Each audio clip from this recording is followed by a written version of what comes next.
अग्र संदनी में आपके नाम के आगे पापों के काले अक्षरों को कौन मिटा सकता है? वो कोई वकील नहीं, कोई दलील नहीं, बल्कि एकादशी का व्रत है जो भगवान की करुणा का प्रतीक है। हम उस अनंत काल चक्र के सहभागी हैं जिन्होंने 84 लाख योनियों की ठोकरें खाई हैं। कभी पशु बनकर तड़पे तो कभी कीट बनकर कुचले गए, लेकिन कहते हैं बड़े भाग मनुष्य तन पावा। ये मनुष्य देह किसी ऐश्वर्य या भोग के लिए नहीं मिला। ये तो वैकुंठ के द्वार का वो इकलौता मार्ग है जो इस भौतिक संसार की धूल में धुंधला होता जा रहा है।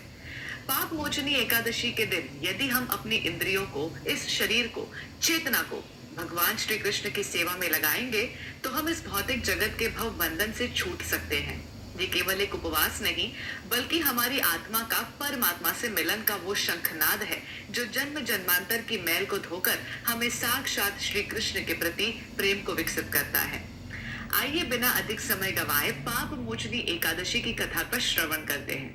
कल्पना कीजिए उस घोर तपस्या की जहां महर्षि च्यवन के पुत्र मेधावी मुनि चित्ररथ वन में अपनी इंद्रियों को वश में कर निराहार रहकर भगवान श्री कृष्ण का ध्यान कर रहे थे।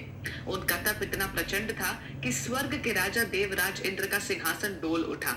लेकिन माया देवी भी बड़ी बलवान है।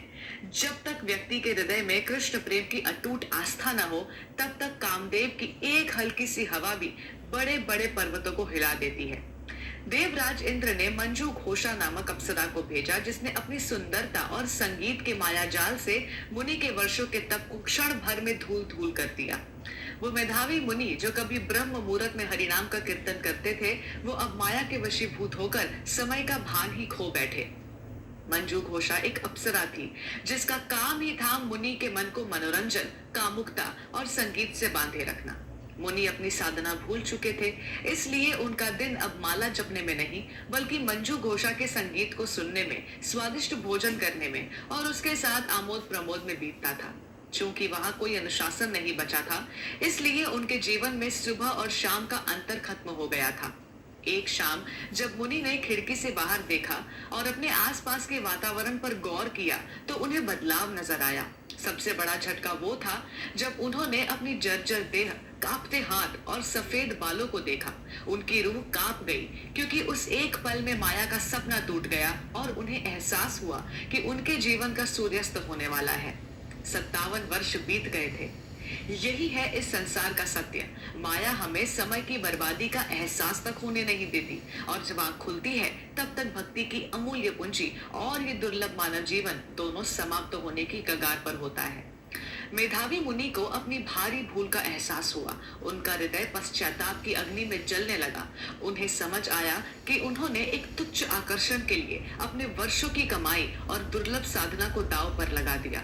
वो थर थर कांपते हुए अपने पिता महर्षि च्यवन के पास पहुंचे और रोते हुए बोले, मैंने अपनी भक्ति खो दी, मैंने अपने कृष्ण को भुला दिया, अब मेरा उद्धार कैसे होगा?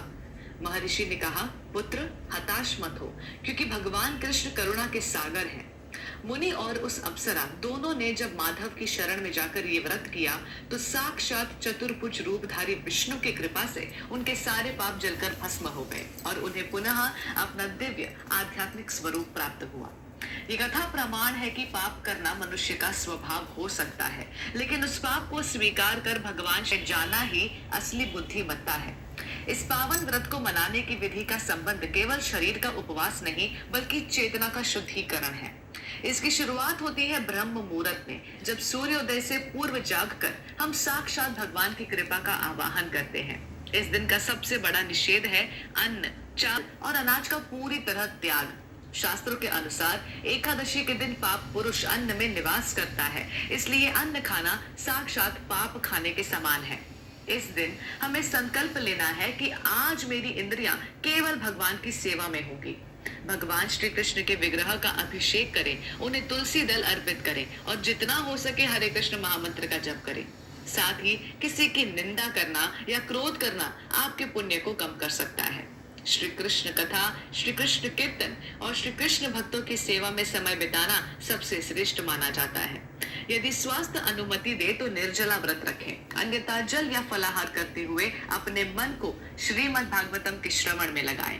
एकादशी की रात्रि का जागरण इस व्रत की शक्ति को और बढ़ा सकता है। दीप जलाकर संकीर्तन करते हुए वो रात गुजारे, क्योंकि वो रात्रि साक्षात वैकुंठ का द्वार खोलती है। अगले दिन यानी द्वादशी को पारण का समय अत्यंत महत्वपूर्ण होता है। पारण के समय का उल्लंघन करना व्रत को निष्फल कर सकता है। ये पूरी प्रक्रिया केवल एक दिन की विधि नहीं, बल्कि अपने अहंकार को गलाने और भगवान कृष्ण की शरणागति स्वीकार करने का एक आध्यात्मिक प्रशिक्षण है। ये पाप इतना बड़ा नहीं जो भगवान कृष्ण की करुणा से बड़ा हो। हरे कृष्ण टीवी की ओर से आप सभी दर्शकों को पाप मोचन एकादशी की